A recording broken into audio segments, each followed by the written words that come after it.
اللہ تبارک و تعالیٰ کے طریقوں میں یہ شامل ہے کہ اس نے دنیا کو آزمائش اور امتحان کا گھر بنایا ہے۔ اس کی نیچر کو ایسا بنایا ہے کہ تکلیف دہ ہے، اس کے اندر انسان کو مسائل کا سامنا ہوتا ہے، کم ہی کوئی خطروں سے بچتا ہے، پریشانیاں آتی ہیں، آزمائشیں آتی ہیں، غم آتا ہے۔ ایسا ہے کہ زندگیاں بھی ختم ہوتی چلی جاتی ہیں، لوگ اپنی موت کی طرف بڑھ رہے ہوتے ہیں، لیکن جب انسان کے دل میں اللہ کا ایمان بھر جاتا ہے، اس پر ایمان موجود ہوتا ہے، تو وہ جان لیتا ہے کہ اس کی شفا کہاں ہے، اس کا مقصد کیا ہے، اس نے کس طرف جانا ہے۔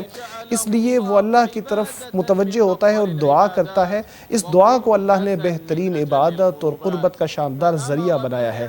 اللہ تعالیٰ نے دعا کا حکم دیا ہے اپنے بندوں کو، اور ان سے وعدہ کیا ہے کہ ان سے دعا قبول بھی فرمائے گا۔ اللہ کا فرمان ہے، مجھ سے مانگو میں تمہاری دعاؤں کو قبول کروں گا۔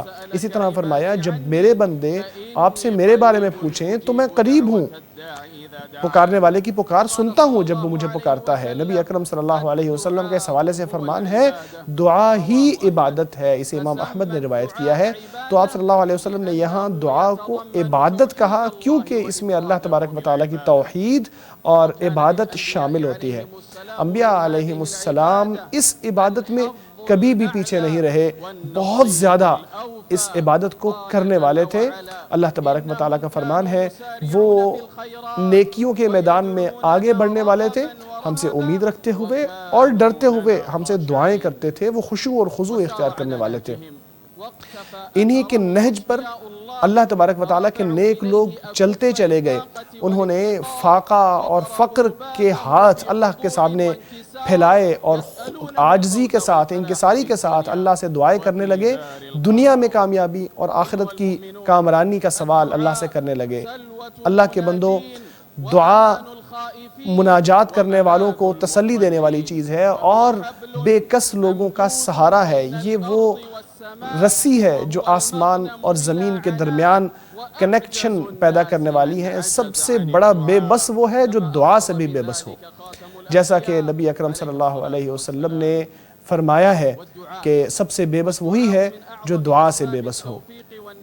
دعا کامیابی اور کامرانی کا سب سے بہترین ذریعہ ہے۔ اسی کے ذریعے انسان کو بھلائی ملتی ہے، اسی کے ذریعے مصیبتیں اور آزمائشیں اٹھائی جاتی ہیں، اسی کے ذریعے مصیبتیں ختم ہوتی ہیں، اسی کے ذریعے سختیاں ختم ہوتی ہیں، اس کے ذریعے کتنی عطائیں ملتی ہیں، کتنی مصیبتیں ختم ہوتی ہیں، کتنی دعائیں قبول ہوتی ہیں، کتنی مصیبتوں کو دور کرنے اور نیکیوں کو، بھلائیوں کو کمانے کا بہترین ذریعہ دعا ہی ہے۔